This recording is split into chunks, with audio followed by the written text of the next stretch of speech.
आदिल एक नन्हा, शरारती लड़का था जो हमेशा नई मुहिम्मात की तलाश में रहता। एक दिन वो घर से दूर गहरे जंगल की सैर पर निकल पड़ा।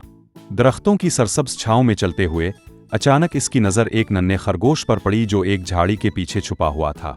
खरगोश की गुलाबी नाक हल रही थी और इसकी चमकती आंखें आदिल को हैरत से देख रही थीं। आदिल ने आहिस्ता से खरगोश के करीब जाकर हाथ बढ़ाया, मगर खरगोश डरकर पीछे हट गया। आदिल को एहसास हुआ कि इसे खरगोश का एतमाद जीतना होगा।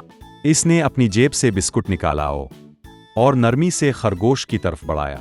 कुछ देर की झिझक के बाद खरगोश ने बिस्कुट खाना शुरू कर दिया। आदिल खुश हुआ कि अब वो इसका दोस्त बन गया था। वो दोनों जंगल में साथ घूमने लगे।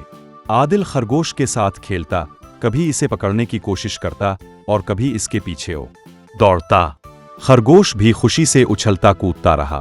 जब सूरज ढलने लगा, आदिल को एहसास हुआ कि इसे घर वापस जाना चाहिए। इसने खरगोश को अलविदा कहा और वदा किया कि वो कल फिर आएगा। घर जाते हुए आदिल के दिल में खुशी थी कि इसे जंगल में एक सच्चा दोस्त मिल गया था। अब वो रोज खरगोश से मिलने का इंतजार करता और उनकी दोस्ती मजबूत होती गई। अगले दिन आदिल खुशी खुशी जंगल गया ताकि अपने नन्हे दोस्त से दोबारा मिल सके। मगर जब वो इस जगह पहुंचा जहां खरगोश से मिला था, तो वो वहां नजर नहीं आया। आदिल ने इधर अलिफादेर देखा, झाड़ियों के पीछे झांका और खरगोश को आवाजें दे, मगर कोई जवाब ना आया। वो कुछ देर वहीं बैठ गया। दिल में थोड़ी मायूसी थी। अचानक करीब ही झाड़ियों में हल्की सी सरसराहट हुई। आदिल ने गौर से देखा और खुशी से चमक उठा। वही सफेद खरगोश बाहर आया और आहिस्ता आहिस्ता इसके करीब आ गया। आदिल ने मोहब्बत से इसे सहलाया और अपने साथ लाया। अब वो रोज एक दूसरे से मिलते। दिन गुजरते गए और उनकी दोस्ती मजीद गहरी हो गई। लेकिन आदिल को एहसास था कि जंगल ही खरगोश का असल घर है।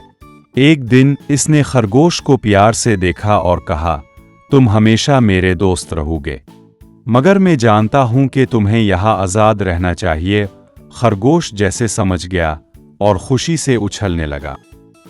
आदिल ने जंगल की तरफ देखा और मुस्कुरा दिया।